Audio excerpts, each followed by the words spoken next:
Para quem não me conhece, eu sou o professor Caio, trabalho atualmente como assessor pedagógico do Sistema Positivo de Ensino, mas hoje estou aqui para discutir com vocês a revisão da nossa aula de literatura desta semana, semana 3 do SPE, com você.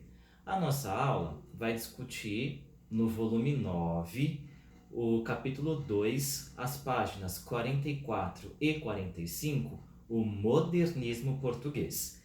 E a nossa aula está dividida em 3 momentos. No primeiro momento, nós vamos retomar aquela parte do contexto histórico do modernismo português, só que desta vez dando uma ênfase à revista Orfeu, um grande marco na instauração do modernismo português lá no início do século XX.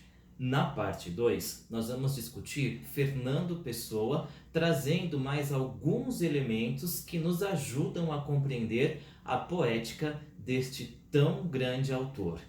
E na parte 3, nós vamos também trazer alguns elementos a mais, mas discutindo a poética do heterônimo Alberto Caeiro, ele que é considerado o pai dos outros, ou desculpem, o grande mestre dos outros heterônimos de Fernando Pessoa. Pega lá o seu material, pega lá o seu caderno para os registros. Eu espero você, porque a nossa aula já vai começar.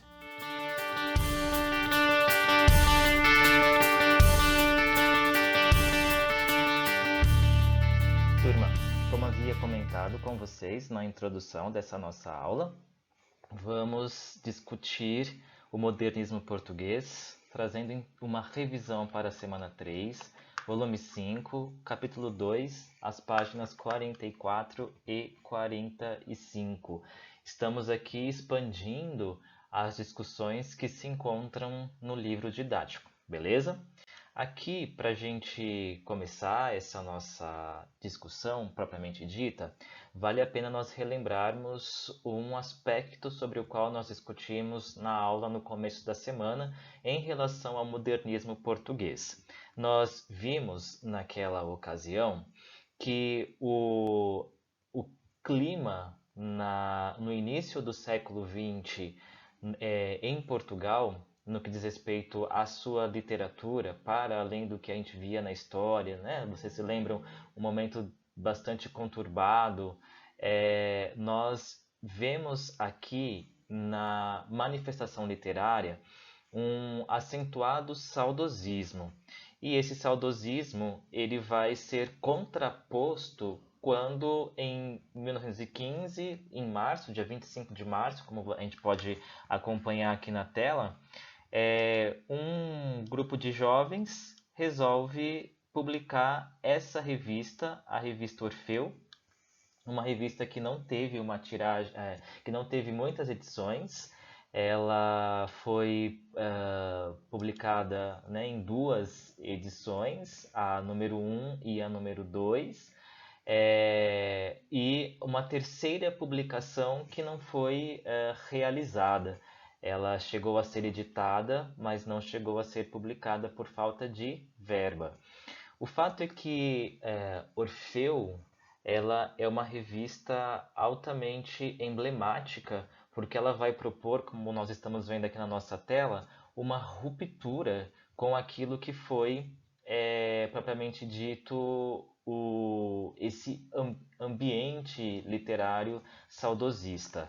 Ela vai instaurar justamente a ideia de um progresso, de um modernismo mesmo, uma estética moderna para a gente pensar a composição literária.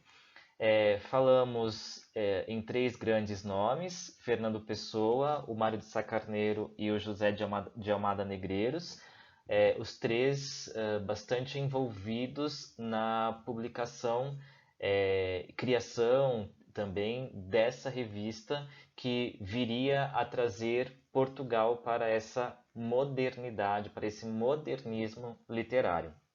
A revista não teve grande aprovação, num primeiro momento e ela também não foi necessariamente valorizada. A sua valorização veio depois, a partir da segunda geração modernista lá em Portugal. No começo da sua publicação, nos inícios ali em que Orfeu foi publicada, ela foi associada a uma revista de loucos, tamanha era a sua inovação, o seu caráter de chocar mesmo, como eu disse, chocar aquilo que era até então o padrão estético estabelecido na arte literária portuguesa. Um texto que mostra e que evidencia de maneira bastante clara para a gente o que vem a ser essa novidade de Orfeu é o texto Ode Triunfal, que nós vamos acompanhar aqui na nossa tela. Alguns trechos, a leitura de alguns trechos, para que a gente possa de fato perceber essa inovação. Tudo bem? Então diz assim: Ode triunfal. À dolorosa luz das grandes lâmpadas elétricas da fábrica, tenho febre e escrevo. Escrevo rangendo os dentes, fera para a beleza disto.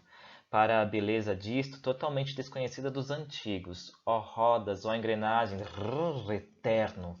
Forte espasmo retido dos maquinismos em fúria fora e dentro de mim, por todos os meus nervos dissecados fora, por todas as papilas, fora de tudo com que eu sinto. Tenho os lábios secos, ó grandes ruídos modernos, de vos ouvir demasiadamente de perto, e arde-me a cabeça de vos querer cantar com um excesso de expressão de todas as minhas sensações, como um excesso contemporâneo de vós, ó máquinas. Atenção aqui a este verso, né? Com excesso contemporâneo de vós, ó máquinas. E continua o eu lírico.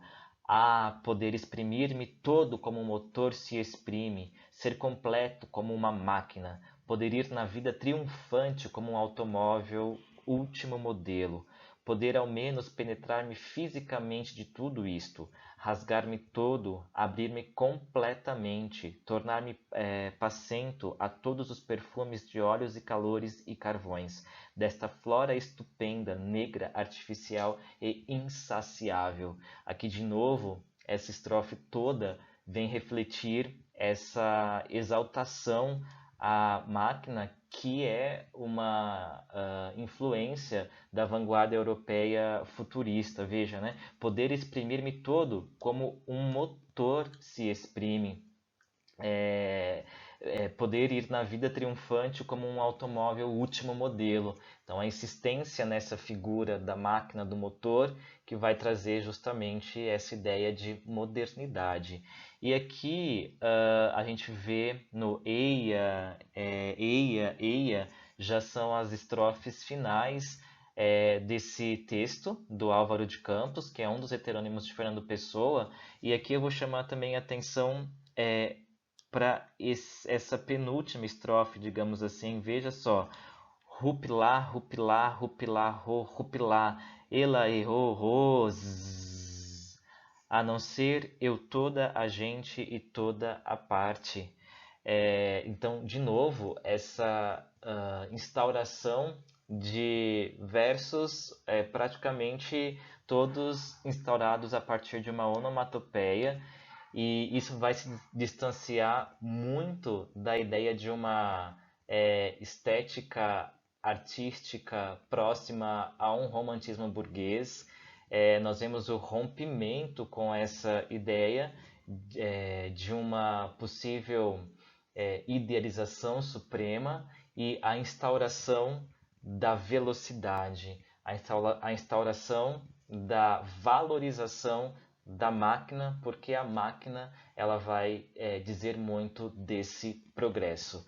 E aqui nós vemos nessa primeira parte um pouco mais de perto, um pouco mais concreto também, o que é essa novidade proposta por Orfeu. Espero que vocês tenham curtido, compreendido qual que é essa inovação, pelo menos em um trecho de um texto poético. Sugiro vocês, quem quiser aprofundar o olhar em relação a essa discussão, pode procurar na internet. Os poemas de Fernando Pessoa já se encontram em domínio público, nós encontramos todos eles muito facilmente na internet. Vale a pena e fica a dica, e vamos seguir para a parte 2. Até já!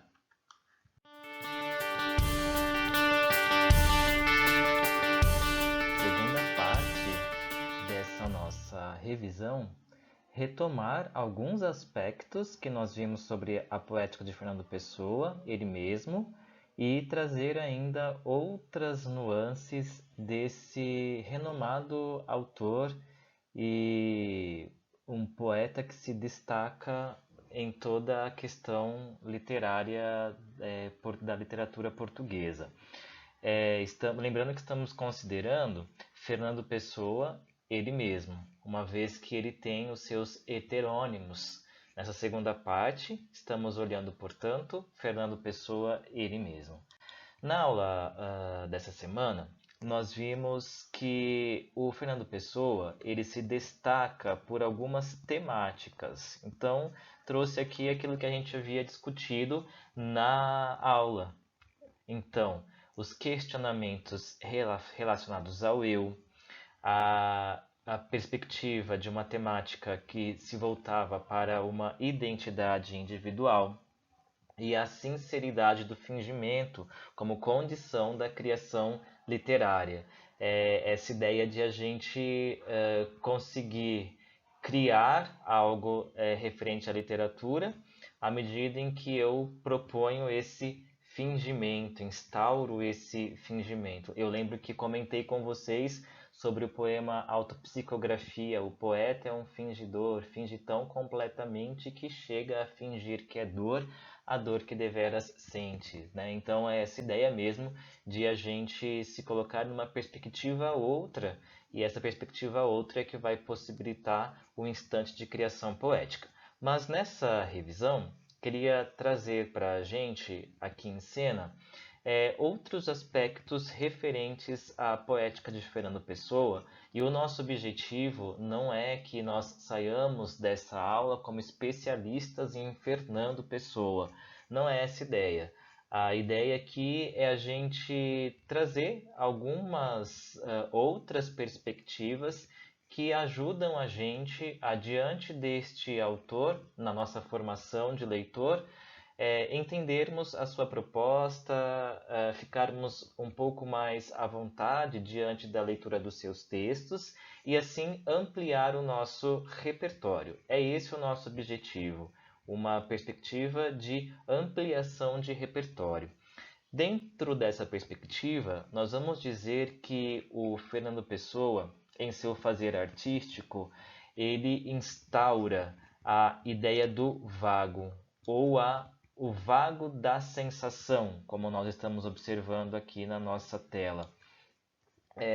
O Fernando Pessoa ele é considerado o poeta da negatividade, ou seja, é a capacidade de negação como método de olhar.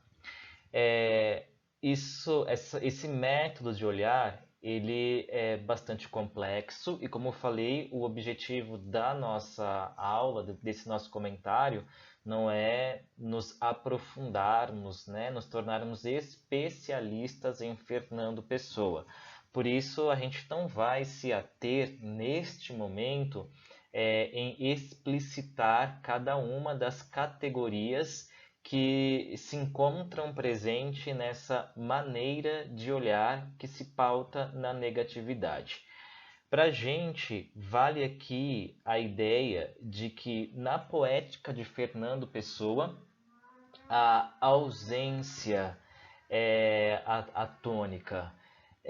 E essa ausência ela vai instaurar na sua poética a ideia da suspeição. Mais ou menos a perspectiva de que as coisas são à medida em que elas não são. São as contradições que nós encontramos e que se concretizam na poética de Fernando Pessoa por meio desse conflito entre sentir e pensar.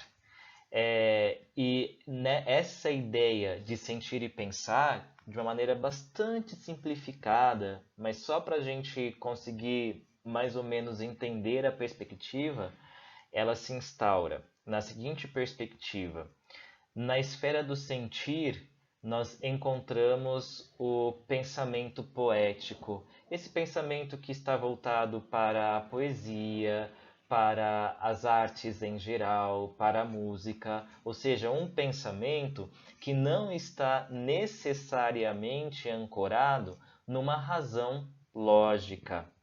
Já o pensar aqui enunciado, ele se volta para esse pensamento lógico, esse pensamento da racionalidade,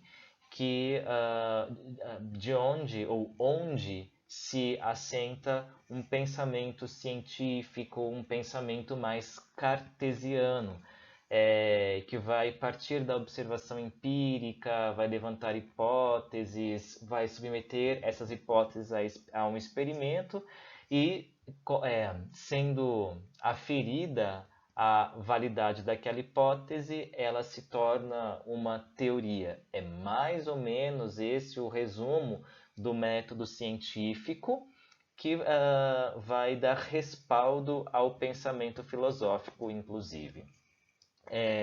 Ou, digamos, o pensamento filosófico de uma ciência moderna. E aqui a gente vai meio que sentir um pouco esses elementos dentro de um poema de Fernando Pessoa que se chama Dobre. Para a gente, como disse, sentir um pouco desses elementos atuando em um texto propriamente dito. Então, Dobre. Peguei no meu coração e pulo na minha mão. Olhei-o como quem olha grãos de areia ou uma folha. Olhei-o pávido e absorto, como quem sabe estar morto, com a alma só comovida do sonho e pouco da vida. Esse texto Dobre, ele vai fazer uma discussão que coloca aqui a ideia da duplicidade e a difícil decisão entre o sujeito, então essa indecisão da duplicidade do sujeito e a sua morte. Por isso, Dobre. E a gente pode observar a estrutura do texto, ela é toda composta por dísticos, ou seja, essas estrofes constituídas por dois versos, fazendo eco com o título do poema Dobre.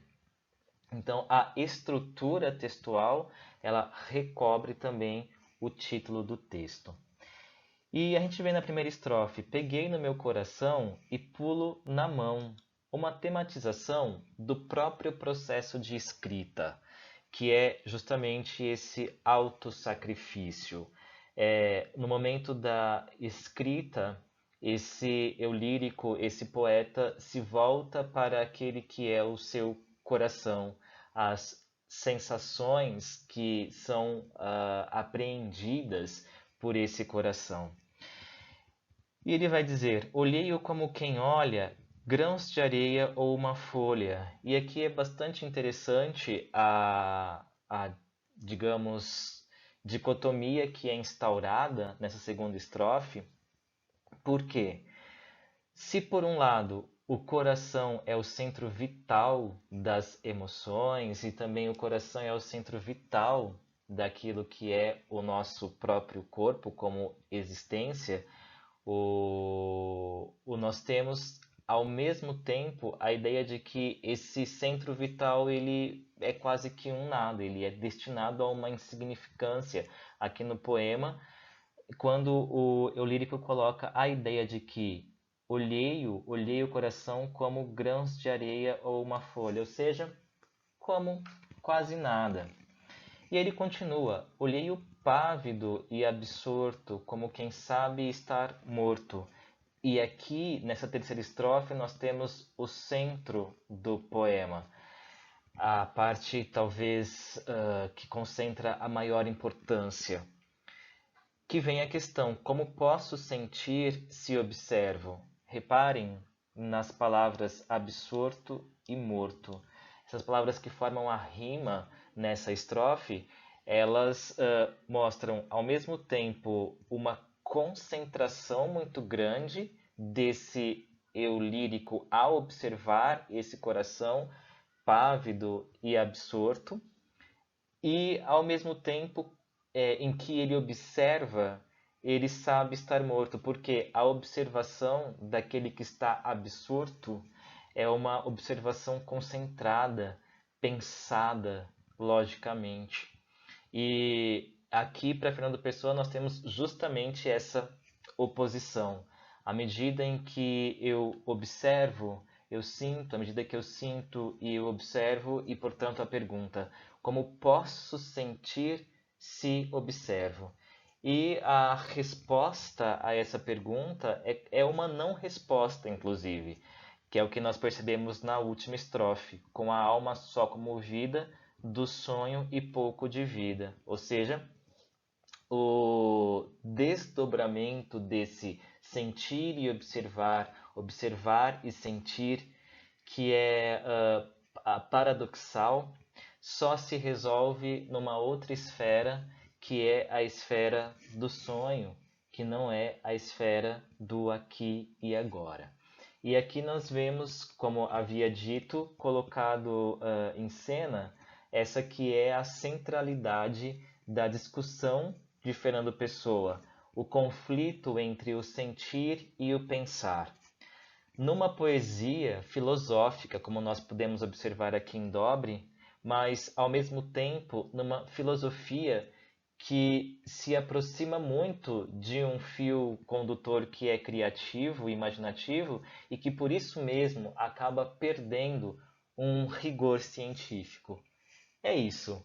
Fernando Pessoa é brilhante, é desafiador, exige da gente um conhecimento de mundo, exige da gente um repertório para que a gente possa sentir com toda a paixão o que esse autor tem a nos oferecer. Como disse, por hora, para a gente aqui, vale a ideia de ampliação de repertório e um convite para que mais à frente você possa ir ao encontro deste que é o grande nome da literatura portuguesa.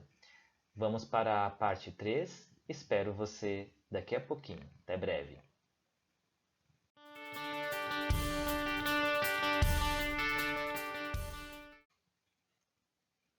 Turma, chegamos à parte 3 da nossa revisão.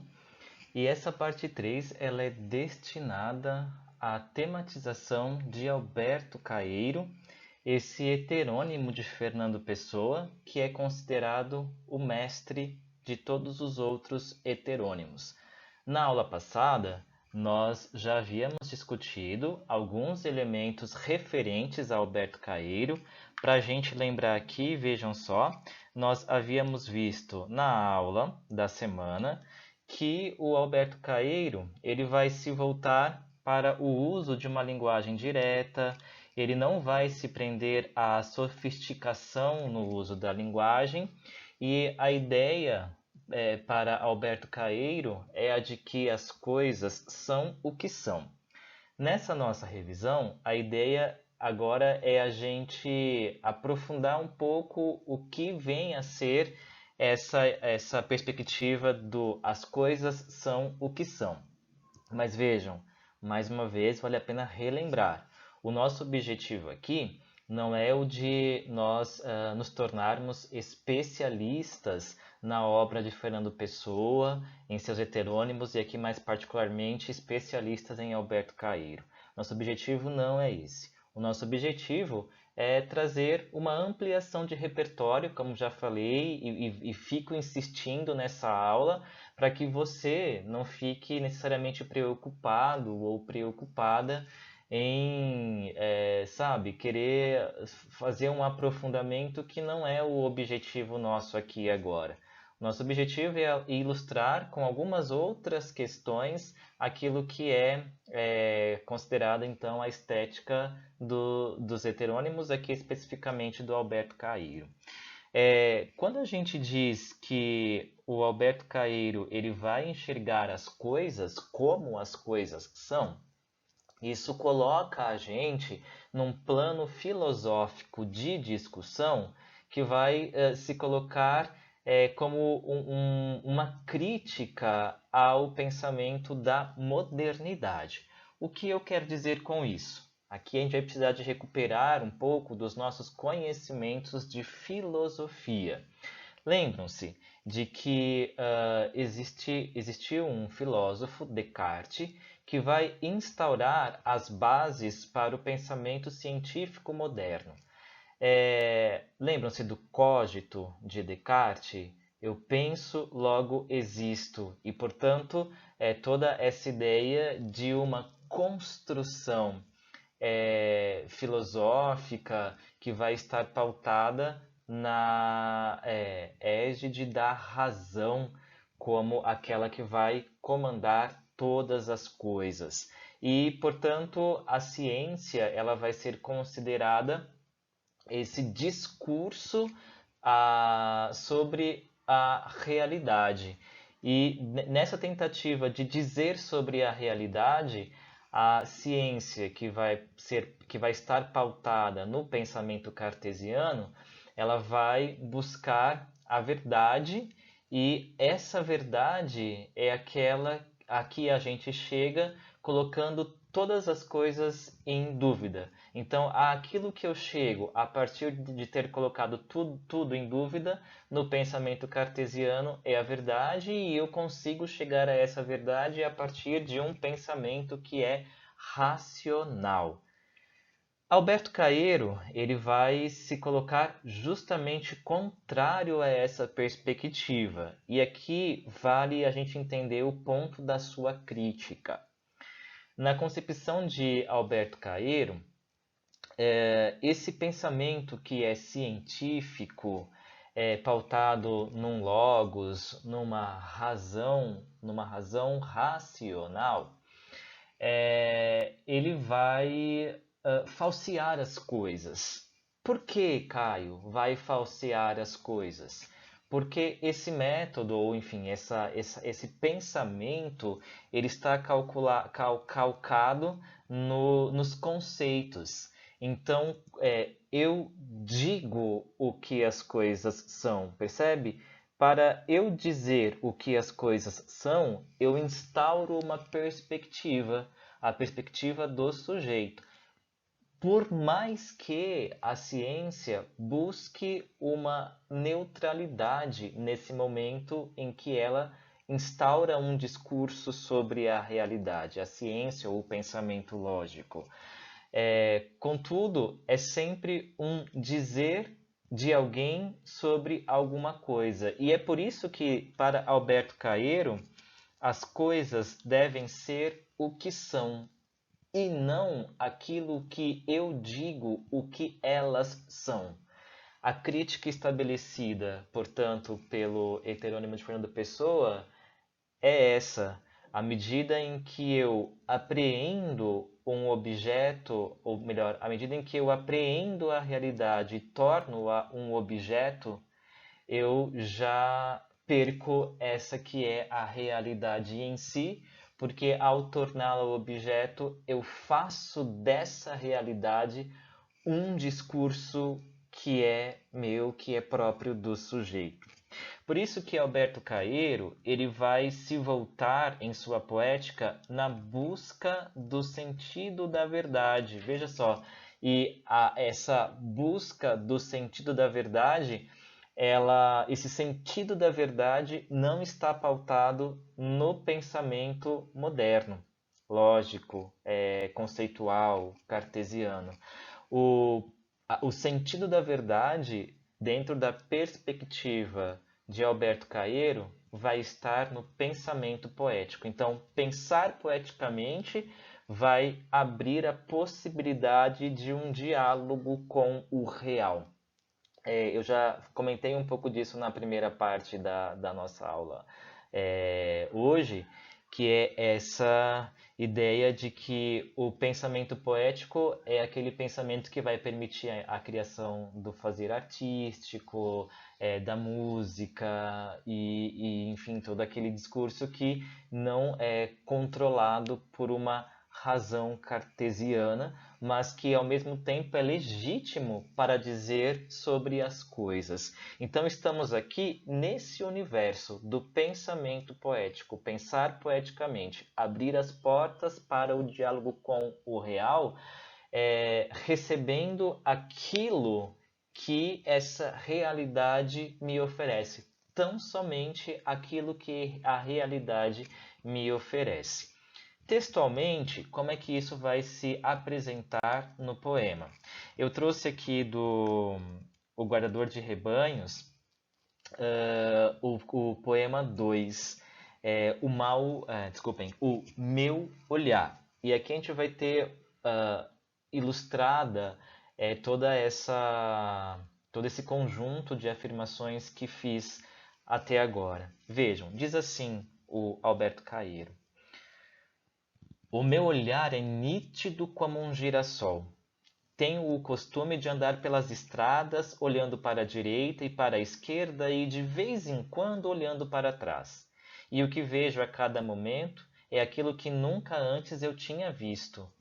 E eu sei dar por isso muito bem. Sei ter o pasmo essencial que tem uma criança se ao nascer reparasse que nascera deveras. Sinto-me nascido a cada momento para a eterna novidade do mundo.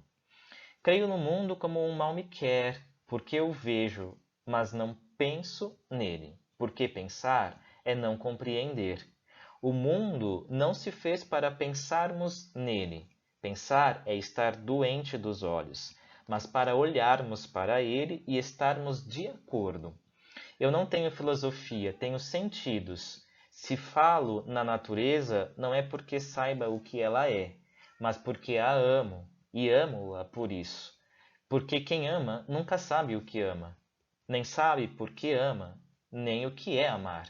Amar é a eterna inocência, e a única inocência não pensar. A gente não vai fazer uma análise prolongada desse texto. Eu queria chamar a nossa atenção para alguns aspectos tão somente. Então vamos pegar aqui, olha, na segunda estrofe, em que o Caeiro afirma: creio no mundo como no mal me quer. Coloquei aqui para gente essa ideia do mal me quer, né? São essas flores do campo, aqui uma margarida que dá essa ideia do mal me quer. E creio no mundo porque vejo o mundo, mas, veja aqui a ideia, mas não penso nele. Então, essa ideia, não penso nele, ou seja, eu não o apreendo a partir de um viés de um pensamento lógico-racional. Por isso que ele vai afirmar, esse pensar, pautado na lógica da razão, é um não compreender. Ou seja, esse pensar que está instaurado a partir de algo que é dito, e esse algo que é dito a partir de uma subjetividade, não me leva necessariamente àquilo que é a realidade em si. O mundo não se faz para pensarmos nele.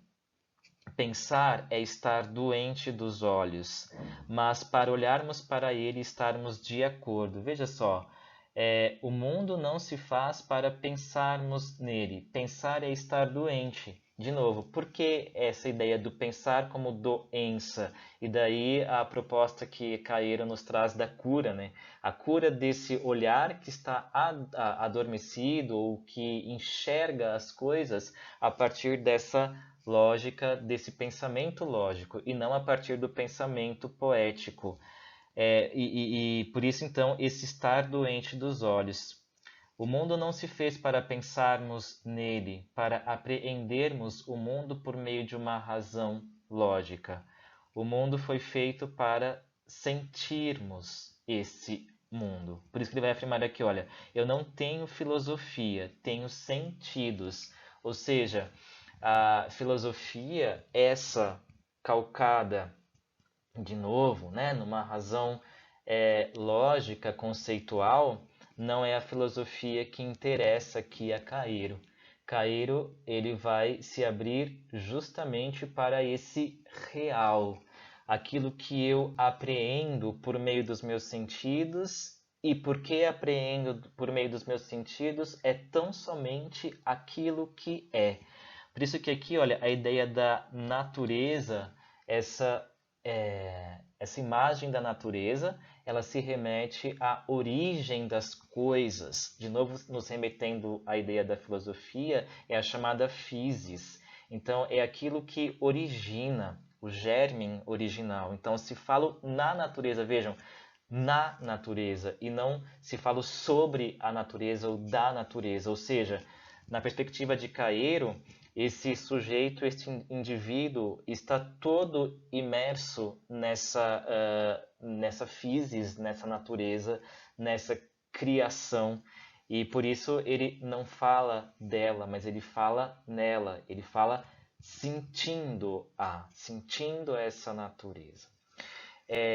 Então, essencialmente, é essa a ilustração aqui dessa discussão que Caeiro faz, compreendendo, portanto, a instauração de um pensamento poético, que é esse pensamento que não está voltado a uma perspectiva conceitual, lógico-cartesiana, mas é um pensamento que está ali numa perspectiva mais do receber as coisas e sentir as coisas como elas são. E por isso, mais verdadeiro, mais legítimo. Pessoal, era isso para essa parte 3. Espero que tenha ajudado um pouco vocês a ilustrar essa questão trazida por Alberto Caeiro. E eu havia pedido para que vocês fizessem uma comparação entre Fernando Pessoa e o Caeiro. Acredito que com esses elementos, que com esses termos, você consiga estabelecer uma boa comparação entre essas duas perspectivas poéticas. Espero vocês na próxima aula, mas não vai embora ainda não, porque a gente tem a síntese do que nós discutimos hoje, tá bom? Forte abraço, até breve, bons estudos, tchau, tchau.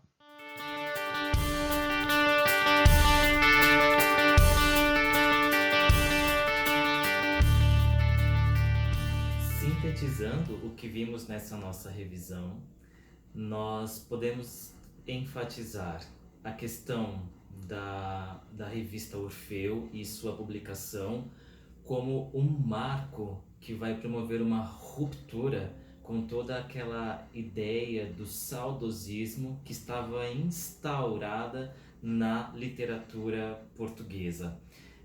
Vimos ali na nossa aula o poema Ode Triunfal, com toda essa exaltação à máquina, quase que um manifesto futurista revisitado. Nós vimos em Fernando Pessoa esse fazer criativo que se instaura na negatividade, e junto à negatividade justamente essa ideia do vago, a sensação que é vaga. E nós vimos na terceira parte, em Alberto Caeiro, uma crítica à modernidade, não ao modernismo, uma crítica à modernidade e à sua forma de pensar pautada numa lógica cartesiana que vai dizer o que é o objeto, e Alberto Caeiro vai trazer para a gente uma outra perspectiva, instaurando o olhar para o pensamento poético, que é aquela forma de pensar que se abre para a realidade, apreendendo-a pelo seu sentido. É isso, pessoal. Espero que vocês tenham gostado de conhecer um pouco mais, tanto de Fernando Pessoa quanto de Alberto Caeiro, e aguarde a nossa próxima aula da próxima semana, em que nós vamos discutir ainda uma continuação do modernismo português, trazendo outros heterônimos. Um grande abraço, uma ótima semana e até breve. Tchau, tchau!